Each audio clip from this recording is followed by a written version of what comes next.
do tomorrow, then they could very well turn up and win. But history suggests that after a big win, they get a bit, Yes. should be right, Solly. Yeah. What do you reckon, Ra? Yeah, well, the boys, a little faith. I'll be going with Rino on this one. I mean, I don't start to life member here. Warriors for mid-table. For mid-table, I start to rubbish them. So, I'll wait for these early games to see how they do. But there's a 90% chance that the boys are right, and they usually do speak the gospel in terms of the Warriors. But I've been sort of liking the sort of talk that's been coming out. How we talked about the demise of the Sunwolves and Super Rugby, about expansion again in the NRL, maybe another Perth team.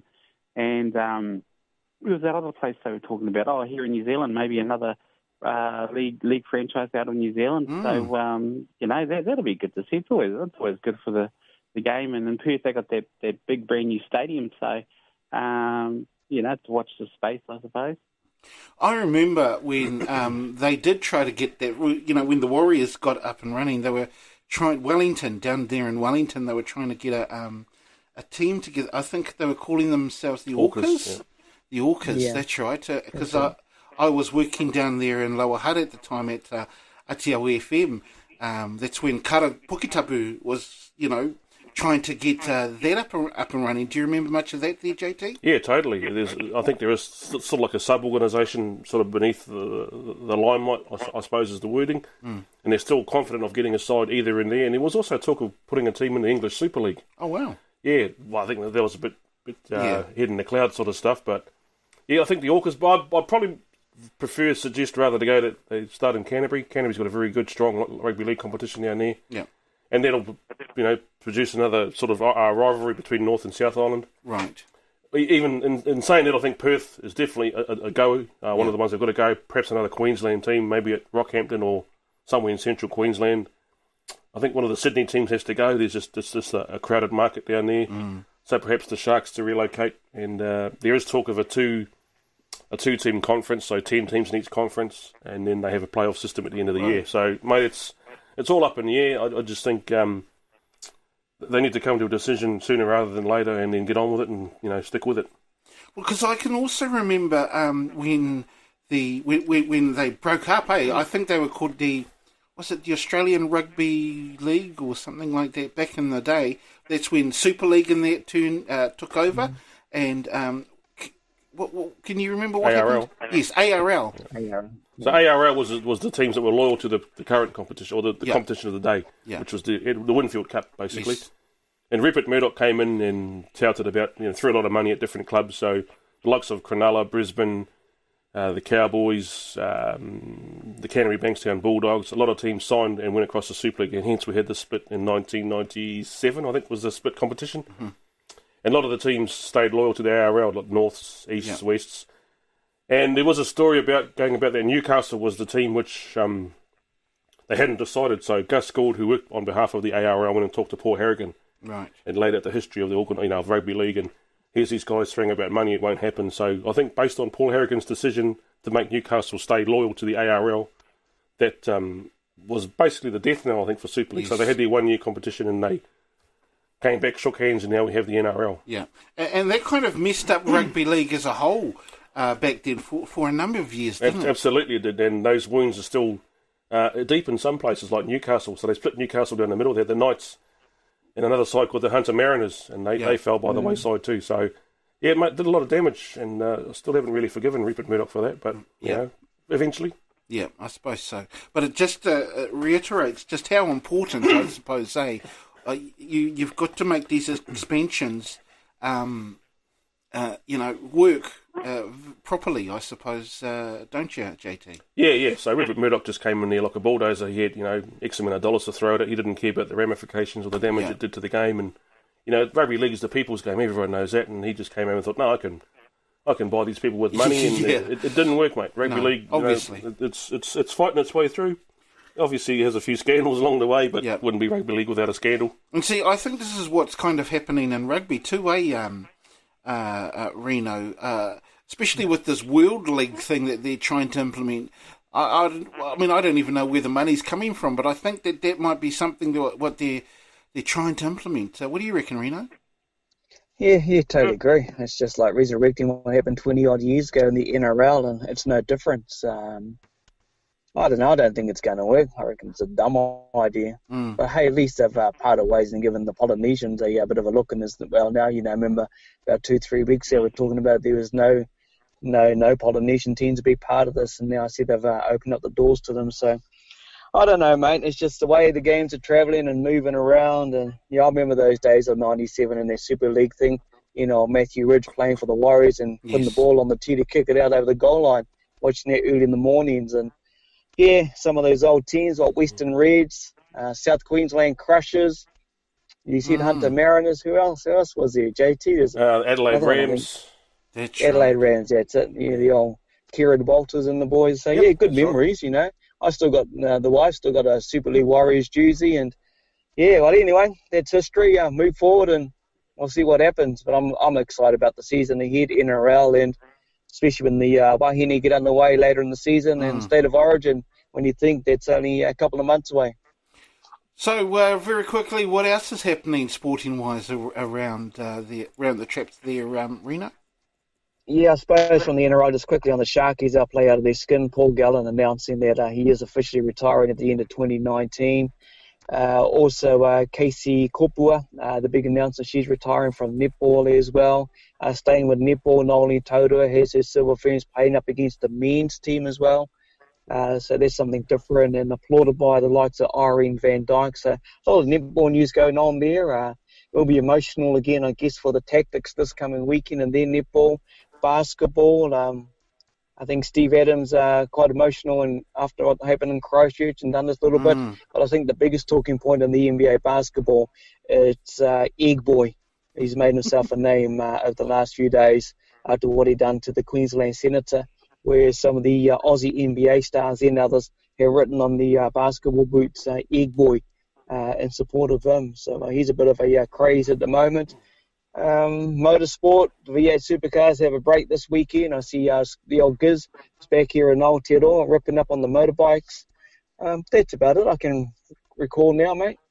True that. Now, just before we do kick into our next, my favourite part of the section, we did talk about it on Wednesday, but I know you must have a particular name, with the Crusaders want people looking at maybe changing the name for the Crusaders. Have you got a particular name in mind there, JT? Well, I don't want to start a holy war, but I just think rather than go for a name change, just relocate them to the East Coast.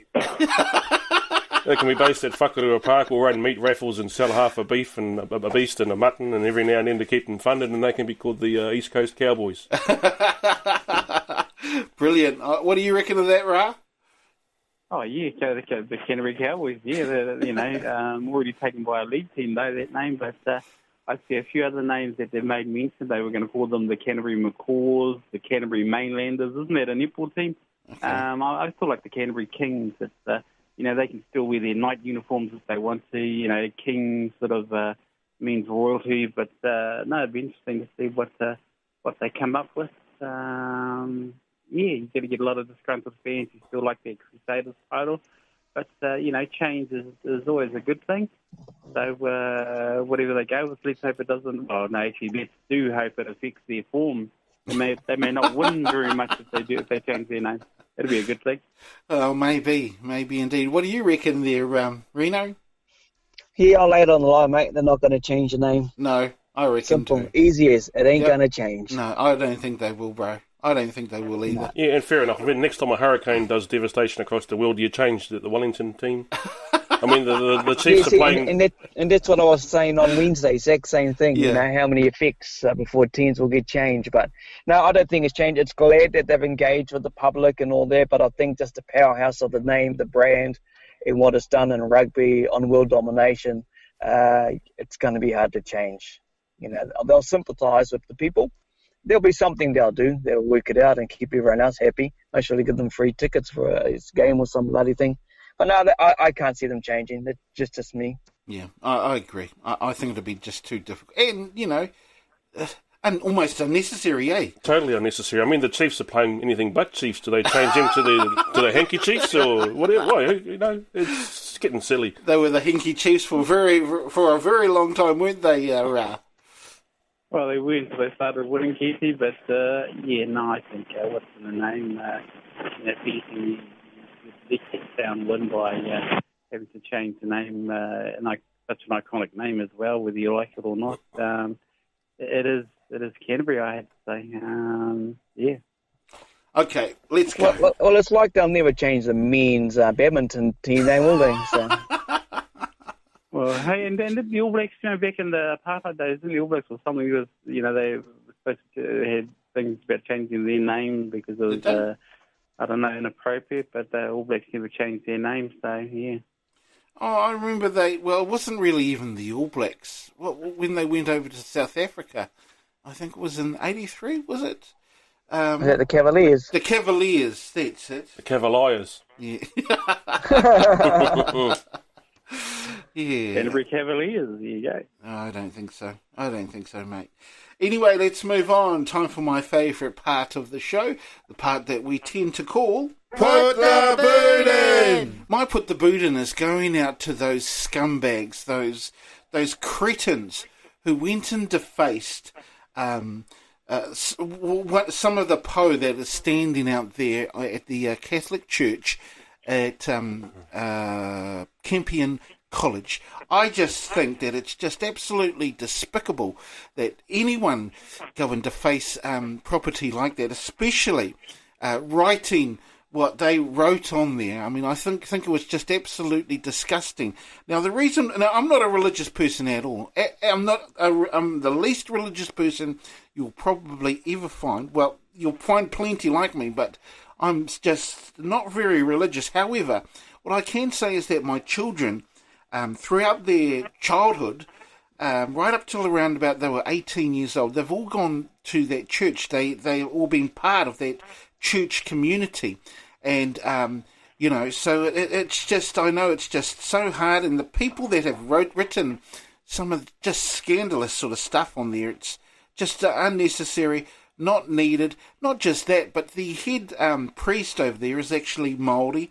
Not just that, but at least once a month, they hold Māori services as part of their church going. So to those scumbags, my boot goes into you. Put the boot in! Yeah, my boot's going into that Aussie politician. Thank goodness he's an Australian politician and not a Kiwi one who got branded by the hero of the moment, the egg boy. The world would be a better place without people like that, individuals like that, even though, I'm one for freedom of speech. I think that guy belongs to the Donald Trump politician club. So that's why I put the boot in. Put the boot in! Yeah, might put the boot in very, very similar, very close and touching, similar to what Keith talked about as well. And what I hear in Hauraki, exactly the same thing. Some people broke into wharenui, defaced our kaumātua and sprayed everywhere inside the wharenui, which is an ancient wharenui, and then, of course, walked around damaging it as well. So, for those low-lifes out there who think that's cool and I don't know what the hell they're on to do that stupid stuff, defacing of anything of Māoritanga. I just want to put the boot into anyone who thinks they think they can go and do that. So these might put the boot in. Put the boot in! Yeah, might put the boot in this week goes out to a bloke who... there's two of them that have tried to make a name for themselves over this the despicable act in Christchurch. Raj already touched on one of the senator down over in Queensland. Another one is a self-proclaimed apostle, bishop, whatever he's calling himself these days. Now, he strongly denounced the Islamic call to prayer yesterday out of respect to the Muslim community. And in fact, he said New Zealand became an Islamic nation, which I think is total crap. He finds it highly offensive to all Christians in this nation. And let me suggest to you, Mr. Tamaki, that you do not represent all Christians, the Catholics, the Anglicans, the Mormons, and you certainly don't represent the Rastafarians in Ruatoria.